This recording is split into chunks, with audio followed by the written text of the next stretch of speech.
Hi, this video is to show you how to record disabilities inside the Scissortail HCM application.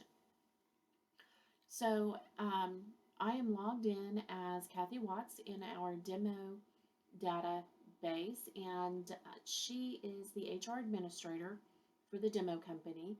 And when she needs to record disabilities or list something on an employee, she goes to the menu.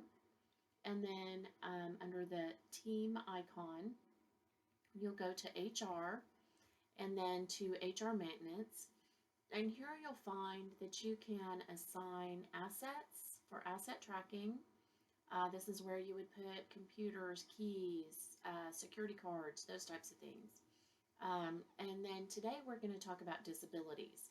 So let's go ahead and click on the disabilities, and you can see right now we don't have any active employees listed with anything that we need to be privy of.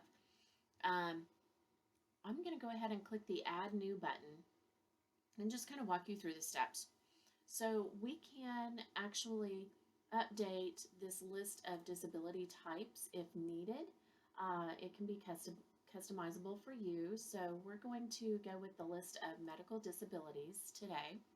So when I say Add New, it just automatically comes up with medical disability, and we would find the employee that we are going to set up for this information.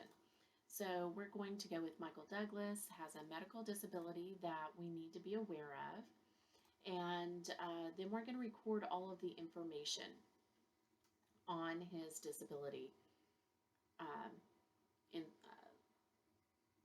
that we need to have listed. So this would be like a short-term or a long-term disability. We can list when he went out on disability. Sometimes we don't find that out immediately. So let's say that started previously, and we don't have an ended date, but we can say that it was requested today. And then when we hear back from the short-term disability team or the long-term disability team, we can list that in there as well.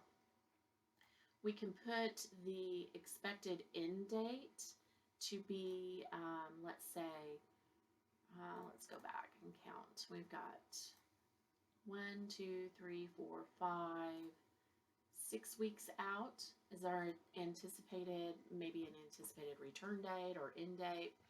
And we're going to list any accommodations that we need to put on here. So we'll say that no standing or lifting for 6 weeks, right? And then if we are tracking any fees or costs associated with this disability, we can do that in here as well. So now we can save that, and now he is listed on our report. The report, we've got the started and end date out here. Again, this is like any other report in Scissortail. We can add and remove columns so that we can show the different dates, which are, are definitely going to be something that we want to know about for maybe his return or something of that nature. And then we can also, once you put those dates in there, you can again manage the email schedules for this so that it would be an automated report to go out to managers so that they can see when to expect employees back if you want them to see that anticipated return date, as well as the accommodations for that employee, or it can just come directly to the HR department so that you can monitor and be sure that you get updates from the employee. All right, so if you have questions about this the first time you add it, or in the setup of this part, be sure to reach out to support at cs3tech.com, and one of the consultants will be getting back with you to help you with that.